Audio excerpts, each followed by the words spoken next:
It's February 14th, 2016, Lajas, Puerto Rico. My name is Jong-woo Han.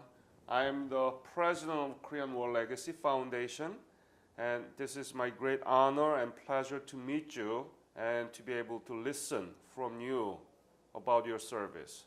So please introduce yourself. What is your name? My name is Eusebio Santiago. And could you spell it for audience? Spell your name. Eusebio. First name, surname, Santiago.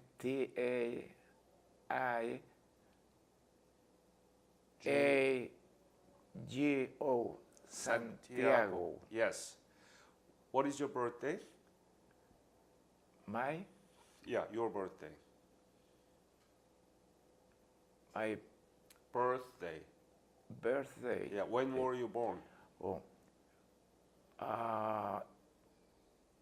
6th of April, 1931.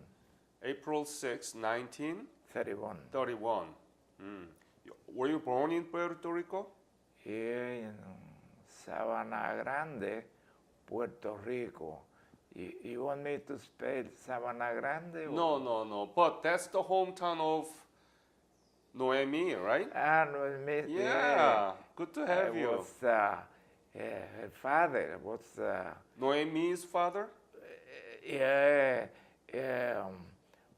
We were in school together. Wow. We were neighbors in Sabana Grande. Mm-hmm. So you had a good time with Noemi's father. Yeah. And tell me about your family when you were growing up. Your parents, father, mother, and your sibling, brothers and sisters, if you have any. Well, we were many. We were 15 brothers and sisters, 15 father and mother, 17. We were 17 in the family.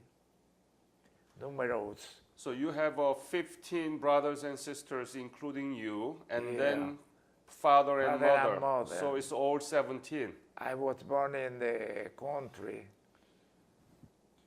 I was born in a small farm in my father bought 10 acres. So it was a farm. Then I entered school at 4 years old. Oh. But not for my intelligence. It was in the place I used to live. There was one school and one teacher used to teach 3 grades, first grade, second grade, third grade, she alone. And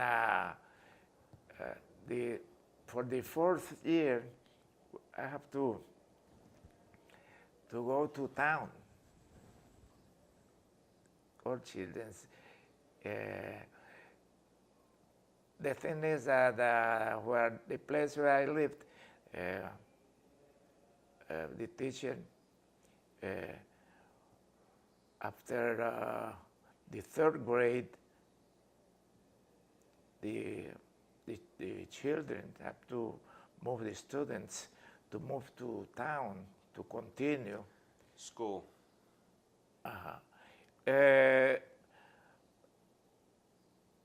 Every year,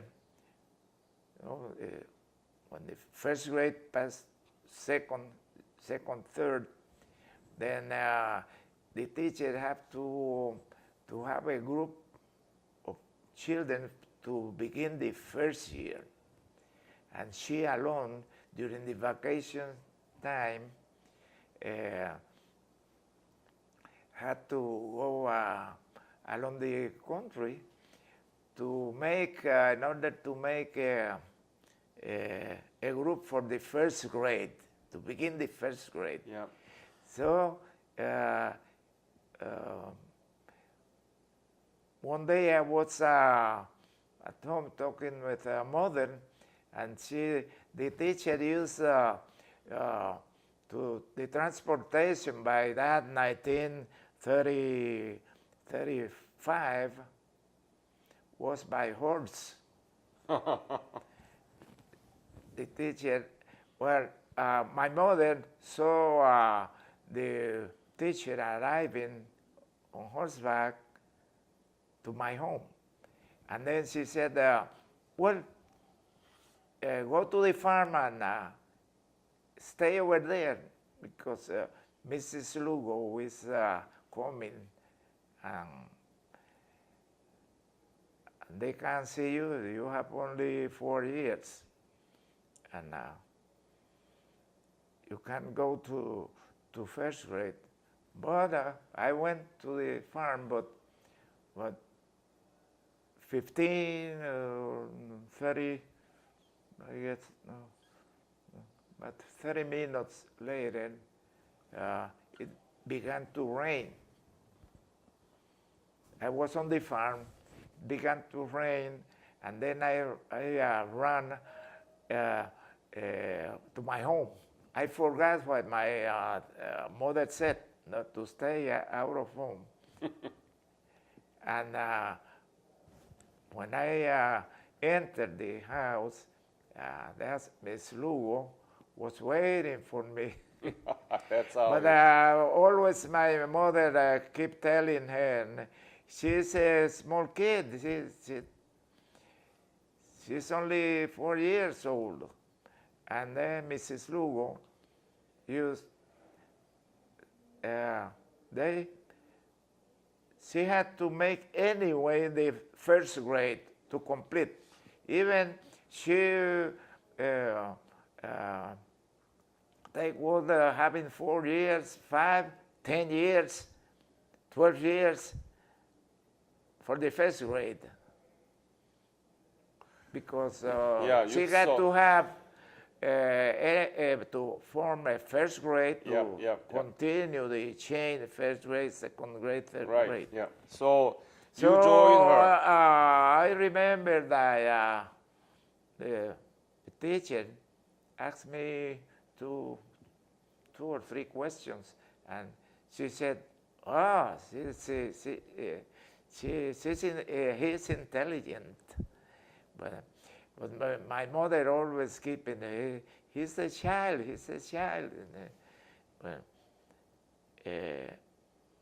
Well, anyway, the teacher said I have to make the first grade group.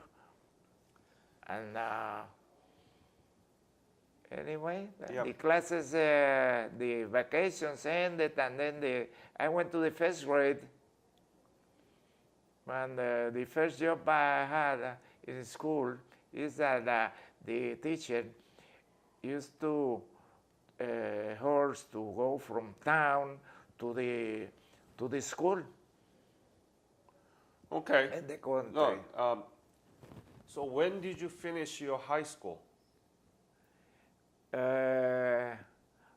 I began the fourth, the high school. I began in August 1950. I began the fourth, the high school, the first year high school. And the Korean War began in September 10, 1950. June 25th, 1950. I I just had entered the National Guard. Guard. When? September? September Sometime 1950. before, but a few months before that date. Okay, the war. So the unit I was in Sabana Grande, the military unit, Company B, 296 Regiment, was activated as soon as the Korean War began. Was activated from the National Guard to the regular army. Then, just I didn't finish. I just began the fourth year high school. I studied 2 months only. I finished my my high school 5 years later when I was in Germany. I take a different test and then they gave me the high school diploma. Yeah. In Germany. Yeah. Hold on. When did you leave for Korea? What kind of training did you receive? What kind of? Yeah, training to go to Korea. Well, combat training. Combat training, not with the regiment I was part 296 infantry before going to Korea. Did you know anything about Korea at the time? No. I just the news that North Korea had invaded South Korea. That's it. That's all. Did you know where Korea was at the time? Well, look in the maps. So, when did you leave for Korea? When did you leave for Korea?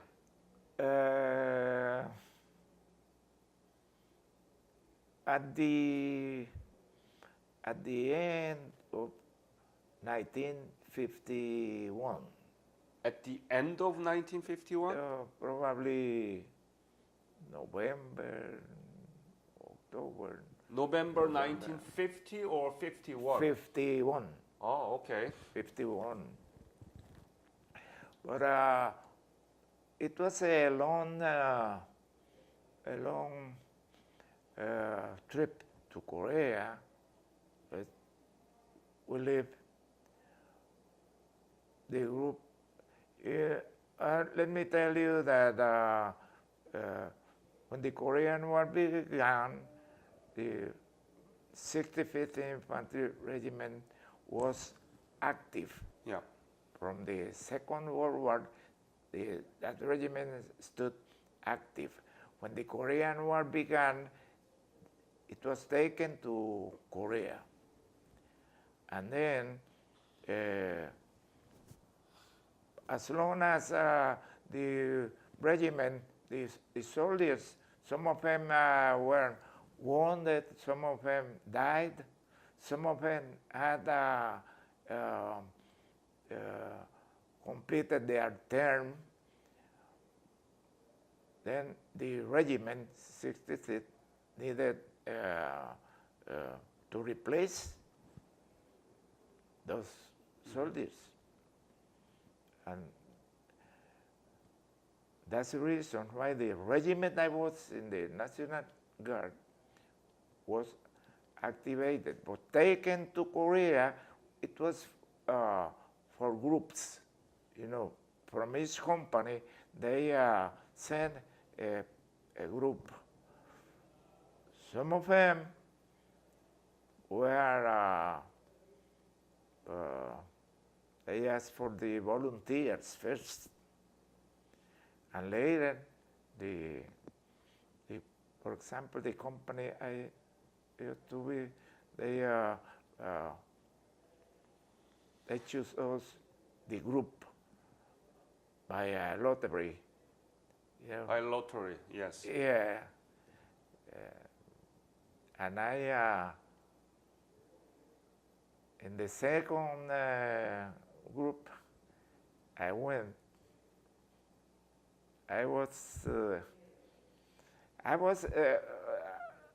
What the company commander did was that he took two replacements. Let's say if they needed, they asked him for 50 soldiers, he sent 50 and two replacements, and I was elected in the first replacement. From the two replacements, I was first, in other soldiers second. And they sent us that day they sent on pass to our hometown. Then the next morning, the company commander asked me, well, Santiago, you got to go to Korea. Yeah. Yes. You were replacement number one? He said, yes. Yeah. What happened there? Well, one of the men got sick during the night. And, well, you are the first replacement, you are going to Korea. After that, you know, we had enough training before, and soon we go to from one camp in the south of Ponce, in the south of Puerto Rico. Were taken to Fort Buchanan, and then from there to Korea. Yeah. I have some questions, and we have a limited time, so I want to focus more on the details of how you did it in Korea, okay? So we have a limited time, so I want to ask some questions, and you answer to that question to me. I still have some information. Going to Korea, we went from here to Colombia to get a battalion of Colombians. Really? From here, from Buchanan, we go by boat. The name of the boat was Aiken Victory. We went from here to Korea. We got a battalion from Colombians. Then go back, cross the Panama Canal, and went to Hawaii. Then from Hawaii to Japan, and then from Japan to port of Incheon. Incheon. When did you arrive there?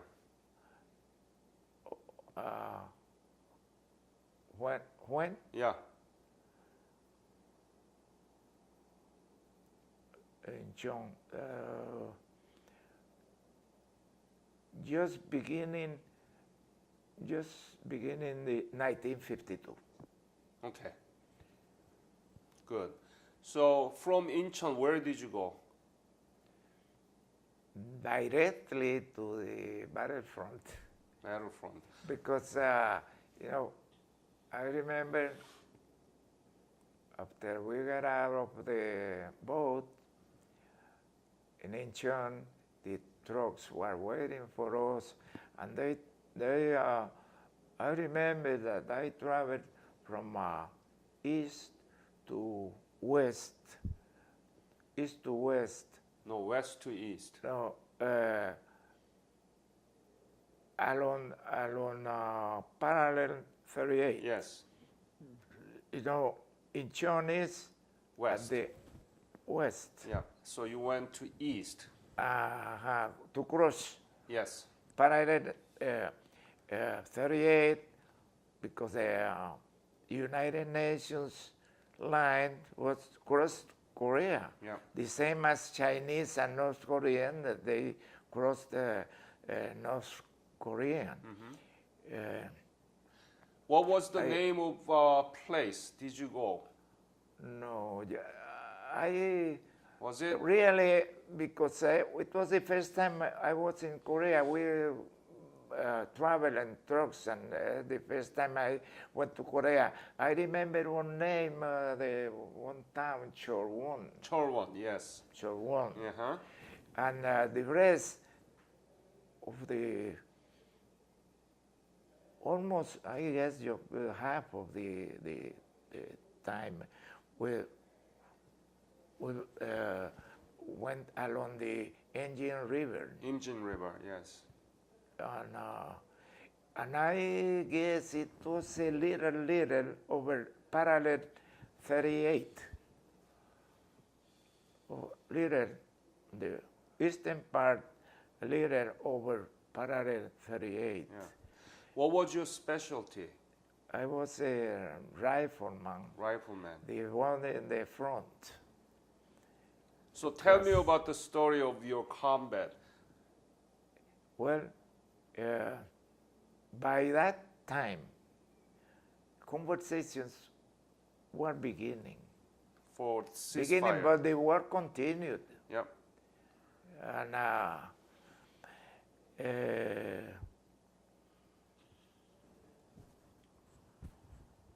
probably most of the time was patrolling land of nobody.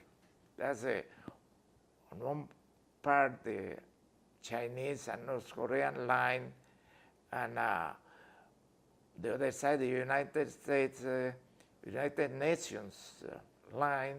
Main line of resistance. Yeah, and that was, I tell you, that was the last war that the two lines were used, that the two lines were used since the in history. It's two lines. After that, Vietnam comes, and no, there was no line in Vietnam, in the war of Vietnam.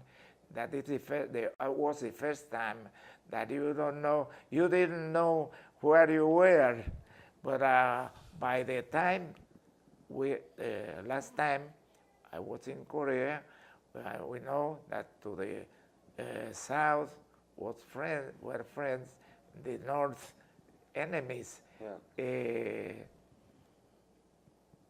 And we used to, or the officers used to send us ahead. The same thing the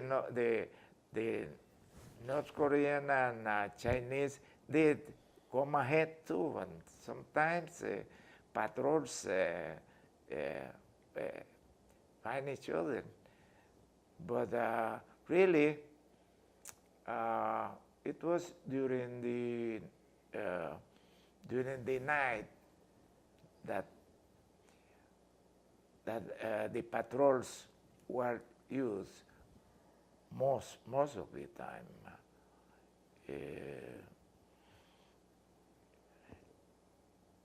And we used to live on the front, the barrel front, to live in bunkers, but small bunkers about 4 feet high, deep, to 7 or 8 feet wide, square, covered with logs and rocks, and the height was about 4 feet, but we had to stay seated all time. And between the line, the battle line was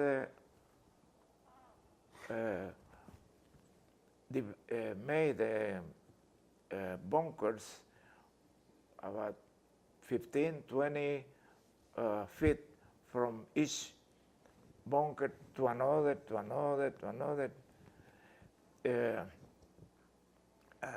We just used to go up there just to, when the food come, just to, in a hurry, walking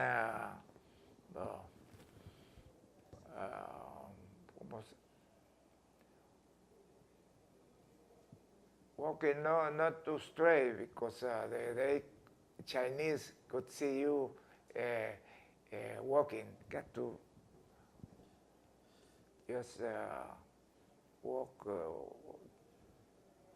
4 feet. And that was the only time when we used to go to get a meal, that you see some persons, some soldiers you used to know, but there was not communication with nobody.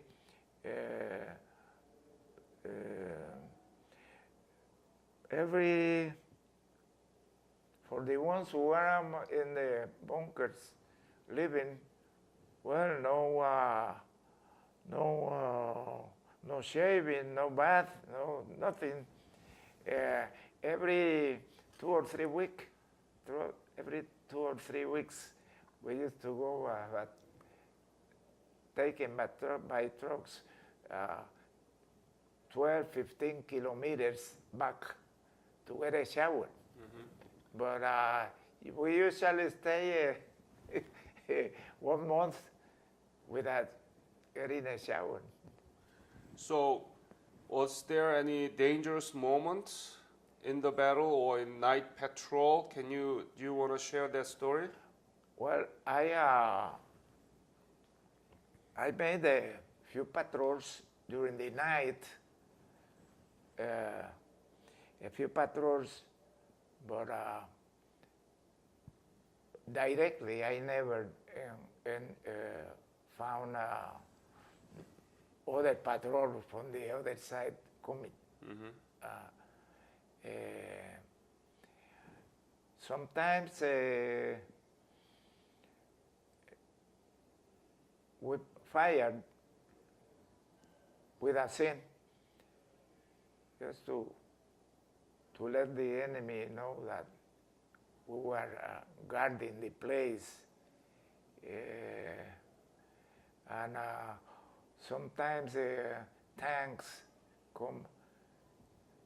The lines were always on top of hills, and sometimes the tanks came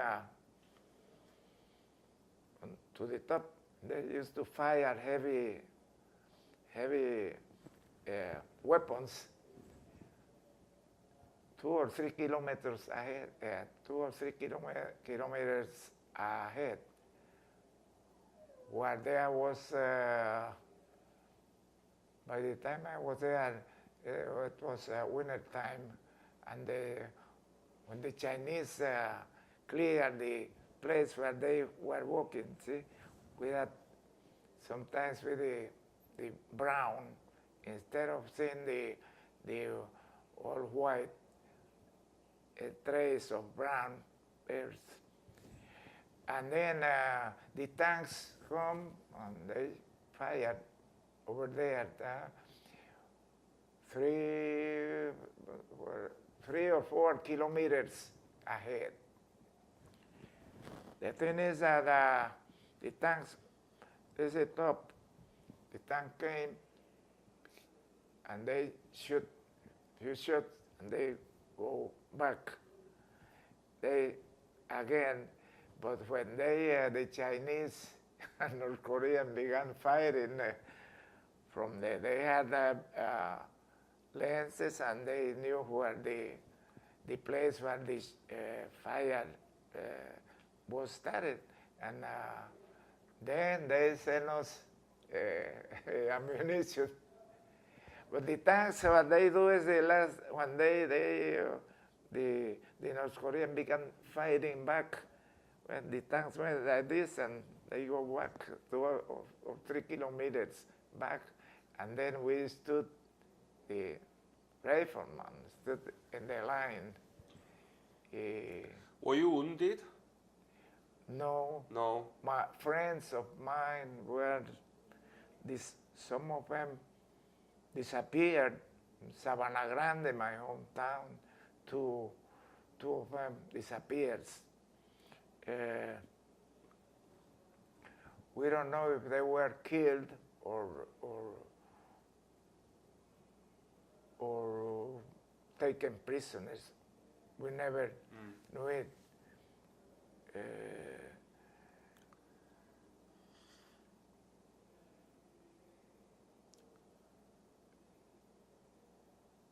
The thing is that I myself was to,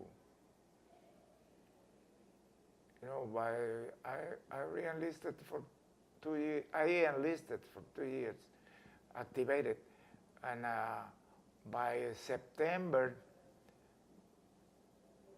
I had to come back to Puerto Rico to get my discharge, or if I wanted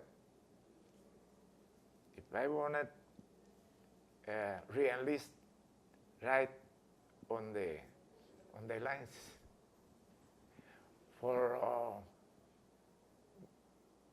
And first I chose to stay over there. The thing is, I was 18 years old, and I know that I liked the army. And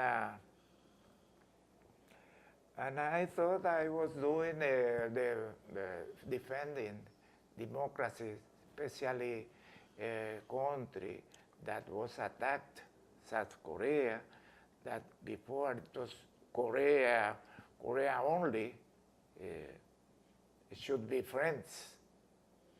But it doesn't happen. No, not by the North Korean wanted it. It was the ones who handled North Korean.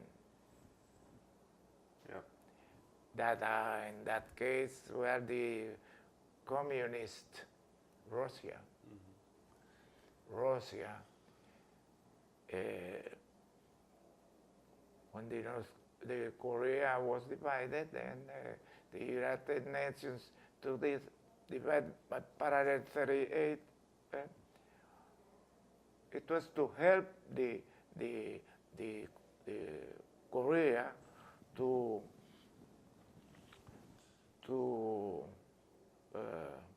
have a progress because they suffered from Japan too in the Second World War, and supposed to be free after the war ended. But the United Nations, they divided, you take the North, take the South, but it's to make the two countries, the two parts, to progress in everything, and then get out and leave the Korea like it has been Korea. But it doesn't happen. The communists they just had another plans. When did you leave Korea? I leave Korea by September, August.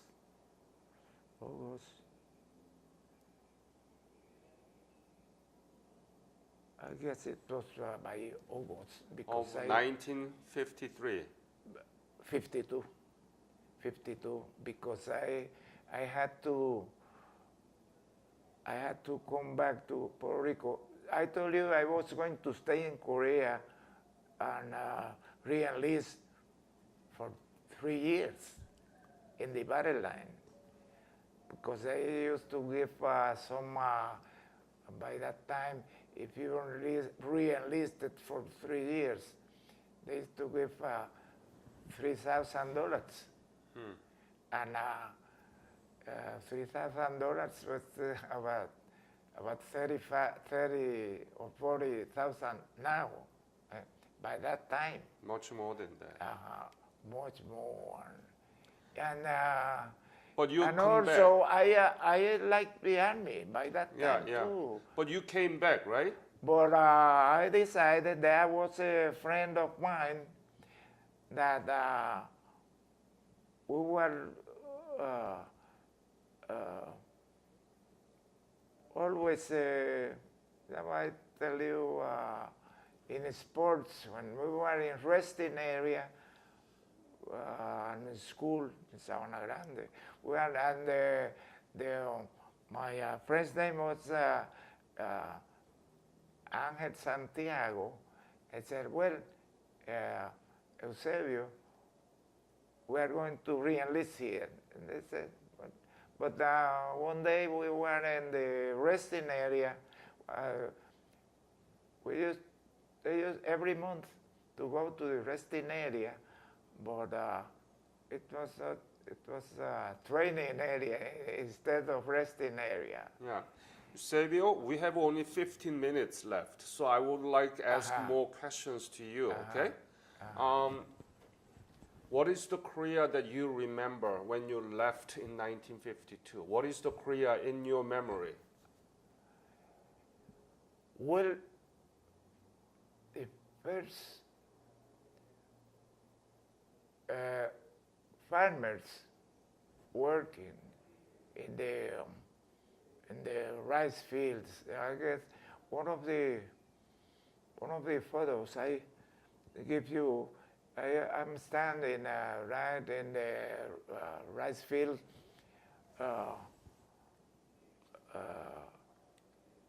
Just in the battle line, working over there, the agriculture. And when I was going on traveling across Korea, I saw one thing. I was in a small town, and I see a fish hanging, and out in the sun. Yeah, they dried it up. To dry. And I remember one thing, that when I was living in Puerto Rico, I was to live in some place that there was a lake, sweet water lake, and I had about 7 aunts and uncles living around that place, and they used to fish small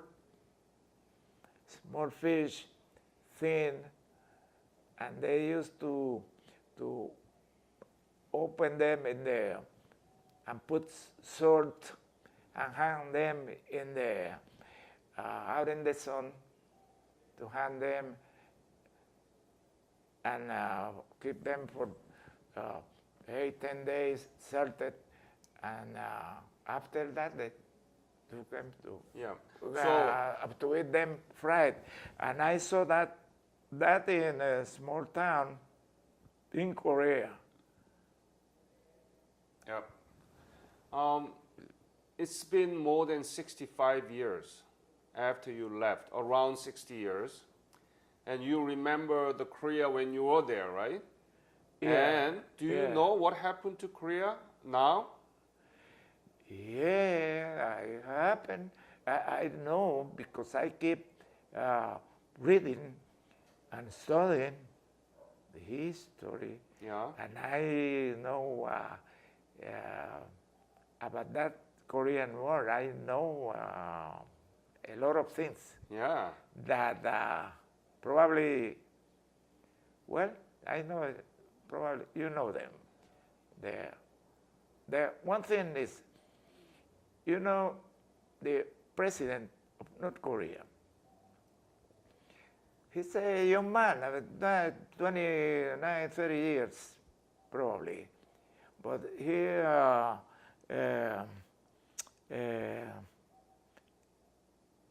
that was a heredity from his father to his, from his grandfather, and just for a young man in charge of an army and a president of the country has to deal with old men in politics and in the army. Yeah, one officer that had been 20, 30 years, and the one who has been in the army is the chief of all those officers old. The same thing with the politics, that just because he inherited the pay, the government, he has to show, let the people show that he's that he's the president, the leader, and to show to the world and to the same country of North Korea that he's the leader. And you know, you see, and you know that it's well, we have weapons, we can take rockets to any place in the world and attack. The war has not ended yet, and it's really true. The Korean War hasn't ended since 1955. Exactly. And but he says, well, the war has not ended, but you know, the Chinese president takes the phone. Okay, you talk everything and you did, but remember that we are going to defend you right now. Mm-hmm. We can't, because the economy of China and United States are big, and it's impossible for the Chinese to help the North Korean if he enter a war. Yeah, you know a lot. I know a lot. What about South Korea? I know more. Yeah, Eusebio. What do you know about South Korea? What happened to South Korea after you left? Well, I don't remember now the name of the president of Korea, but the conversations. South Korean economy and politics. Do you know about that? No, just that the United States have been helping in all just to develop agriculture, industry, army,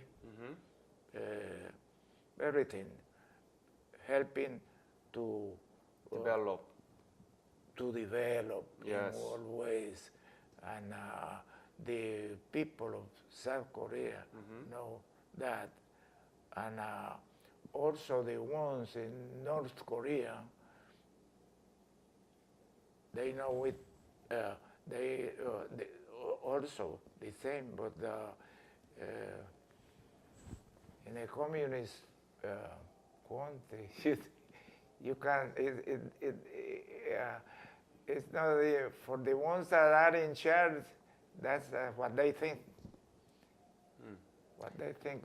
What is the importance of the Korean War, and what is the contribution that you have made to South Korea? I guess to get them free and and that they have been, they have been having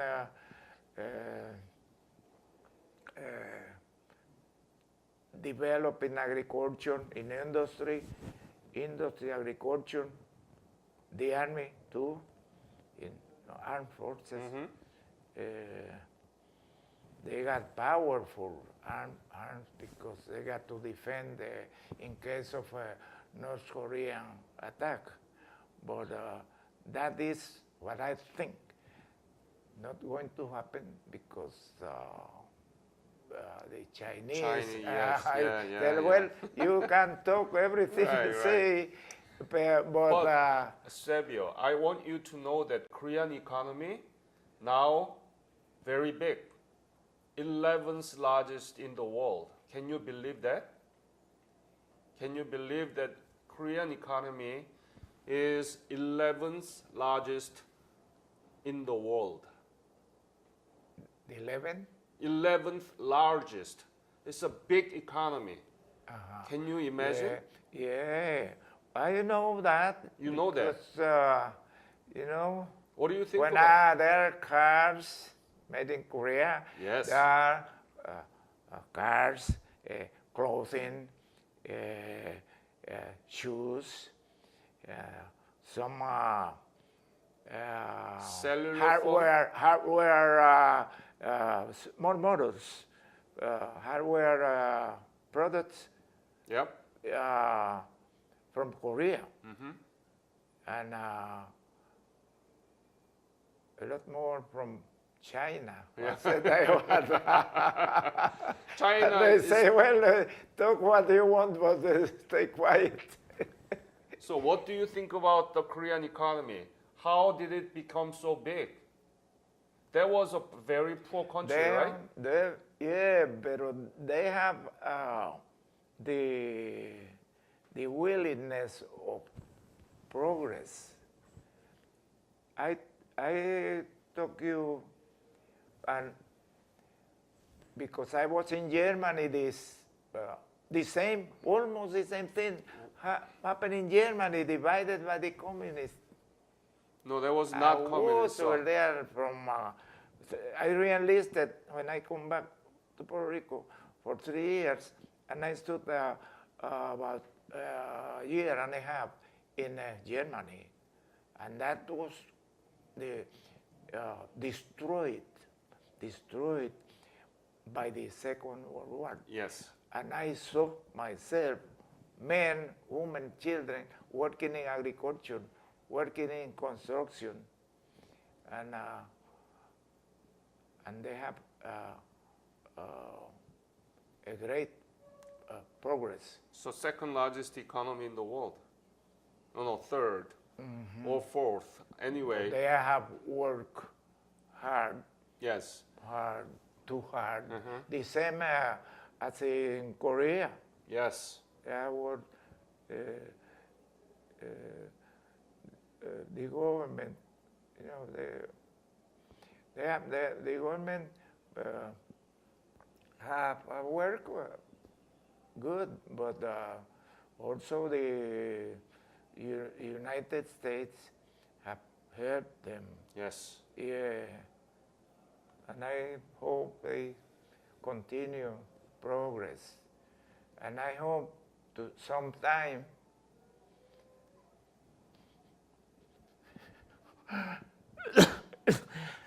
excuse me. Sure. To see one Korea. Oh.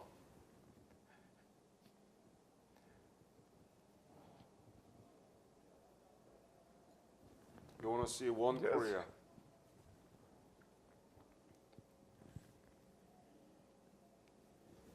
One Korea like South Korea. What makes you feel that? What makes you feel that? Well, I hope. But the communists in a few places in Russia, well, it stopped. But there are three countries, China, North Korea, uh,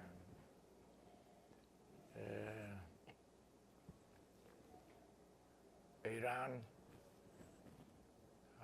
they don't want. Mm-hmm. They don't want, and well, I got 85 years. I hope before dying to see. You want to see unified Korea.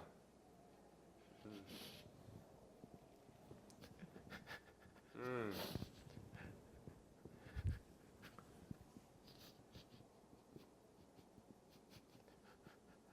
Why are you crying?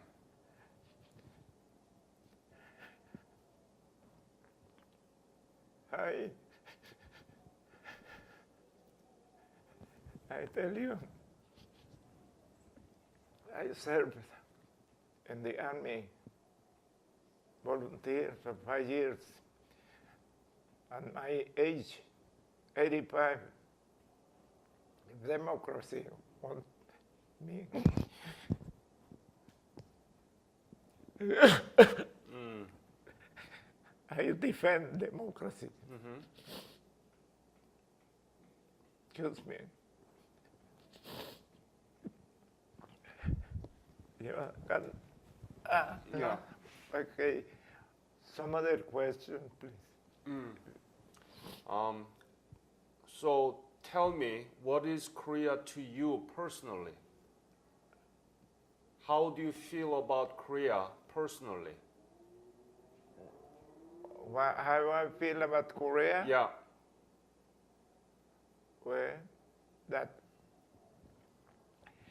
they are progressing a lot, and that they are going to continue progressing, but before and after that, the unification of Korea. Mm. Your point is extremely important. That's what we want, unification, to be one Korea, one brother, one sister, but one family. But as you mentioned, there is a China, Russia, and the United States. They don't want to see us to be unified. Because one got to remember that there are South Korean living in North Korea, and that families need to be united again. Absolutely, absolutely. Yeah, we have separated families for 60 years, and they are dying without being able to see their children or their parents. I give you the Germany, for example. Mm-hmm. Germany was divided in 4 parts. 4 parts, England, France, and United States and Russia. Yes, I know. Any other story that you didn't tell me? Any other story that you didn't tell me? Any story that you want to tell me and to the interview?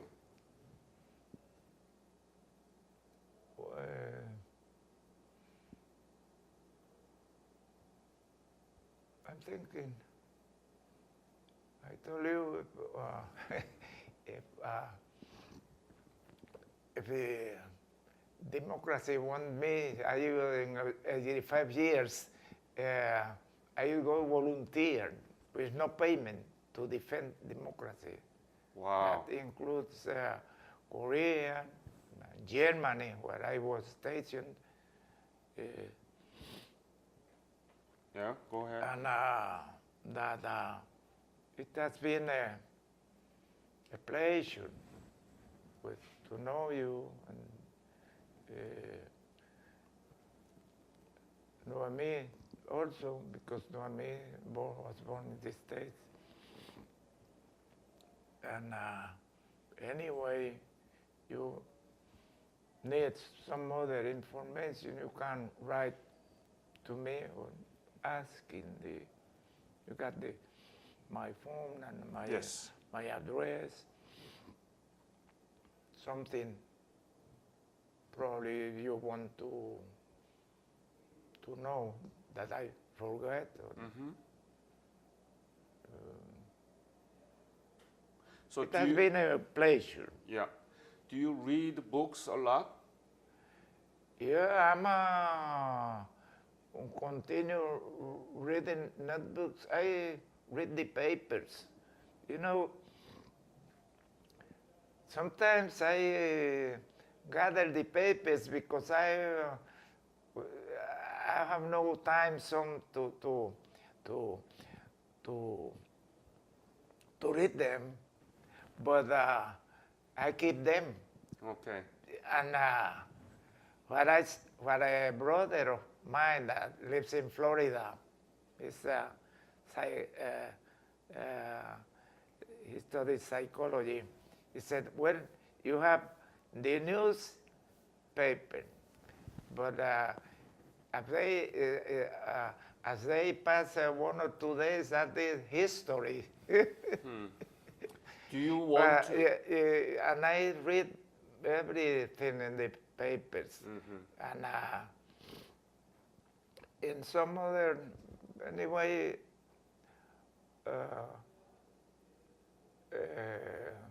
what happens in the world. I'm always reading, and that's because I like to be informed of everything. Yeah. See. Do you want to go back to Korea? Well, I'm too old to to travel. See, I got sometimes problem with my back. Okay. But I'd like to go, but it's hard for me to move. Okay. Eusebio, I think you made a wonderful points that Korea need to be one. And I really hope to see that when I alive. I'm not sure how it happened and when will it happen, but I appreciate your comments that we need to be one. And I want to thank you on behalf of Korea. In nombre de Korea, we want to say thank you. Gracias por todo. You are welcome. And don't forget, Korea become now very big in economy, and we have a strong democracy because you fought for us. We don't want to forget, and we want to preserve your memory, and that's why we are doing this. And my appreciation to all the people in Korea, even the ones who cannot go back to Korea, to South Korea, they want living still in North Korea, Yes. that would like to be in South Korea or that be part of one Korea. One Korea, yes. You're amazing. You're amazing. I wish I had more time to listen from you, but as you mentioned, we'll keep in touch so that you have more information you can share with us. I can give you more information to you too. All right? If you need more, Yeah. I will supply you your information. And it's a pleasure of talking to you. And Noemi, seeing her. The first time I saw Noemi was when they gave a picture in Mayagüez. Yeah, He's a good person as well as his family, although she had to know some relatives yet. Yeah. But maybe in the next trip. Noemi is doing great job for the veterans from Puerto Rico. She made a film about you, and she is a strong advocate. And I couldn't make this trip without her. Too much work for She did beautiful job, and I want to appreciate. And it's especially thankful to meet you because you are the friend of the father of Noemi. So I want to thank you. Muchas gracias. Muchas gracias. Thank you. You're welcome.